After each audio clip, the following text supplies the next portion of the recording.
Dan kami, generasi milenial dan Z, disuguhkan warisan moral yang dibiarkan atas peristiwa-peristiwa yang tadi kita review bersama, sehingga arah generasi ini tentu saja Pak Hasto dan Bang Jumur serta Rocky Gerung, Anda harus sama-sama memastikan arah generasi ini ada dukungan infrastruktur politik yang jelas.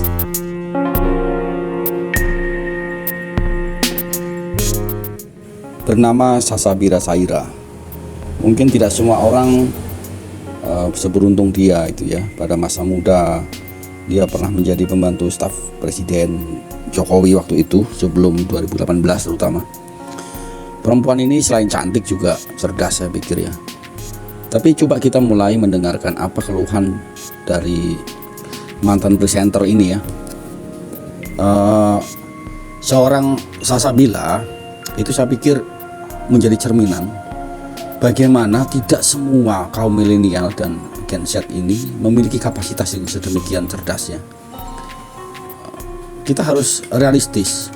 Mungkin banyak seusia dia itu di beberapa banyak di budaya dan daerah itu sudah sibuk ngomong bayi, sibuk mencari pekerjaan, masih sibuk pada level-level urusan domestik yang belum selesai. Sementara Sasabila ini orang yang punya kemampuan, punya peluang untuk menjadi seorang doktor dalam ilmu politik ya.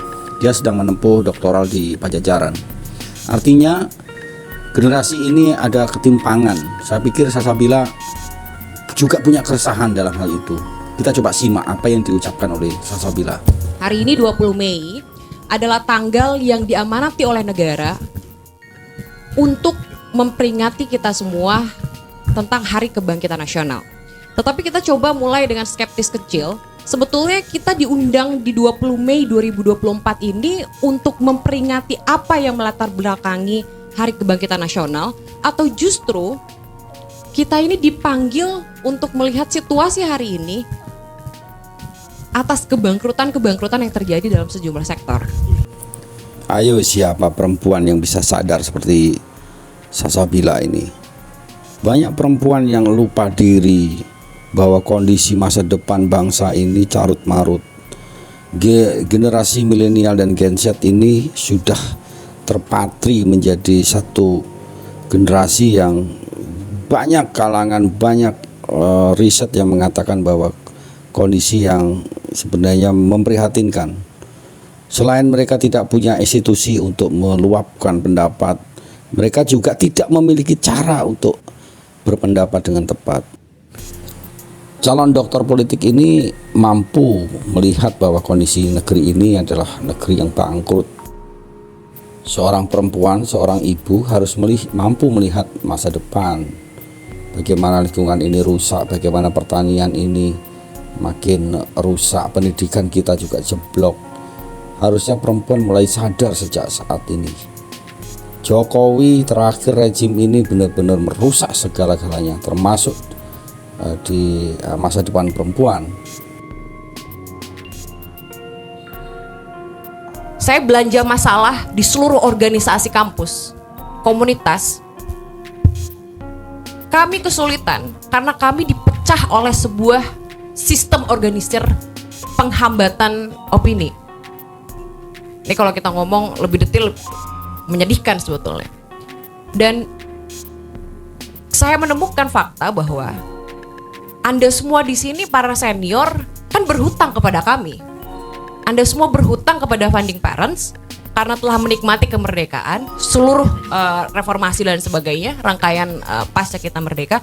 Dan kami, generasi milenial dan Z, disuguhkan warisan moral yang dibiarkan atas peristiwa-peristiwa yang tadi kita review bersama, sehingga arah generasi ini tentu saja Pak Hasto dan Bang Jumur serta Rocky Gerung, Anda harus sama-sama memastikan arah generasi ini ada dukungan infrastruktur politik yang jelas. Baik elit, kuasa, intelektual, memanggil kembali gerakan-gerakan akar rumput, gerakan-gerakan aktivis, gerakan-gerakan organisasi yang hari ini dengan begitu sengaja secara sistematis disenangkan untuk melupakan dan tidak hadir di ruang-ruang opini demokratis. Tepat yang dikatakan oleh Sasabila. Jadi nggak ada jalan lain, rakyat harus berkumpul, rakyat harus mengorganisir diri. Perlawanan rakyat yang harus kita capai. Nggak bisa kita dengan berharap dengan elit partai, elit politik, bahkan elit aktivis. Rocky Gerung disebut sama dia, Jumhur disebut. Jadi nggak bisa sekarang berharap dengan para elit. Kita semua yang pro dengan demokrasi pada saatnya untuk mengorganisir diri. Salsabila tepat. Saya setuju dengan Salsabila. Bagaimana dengan Anda?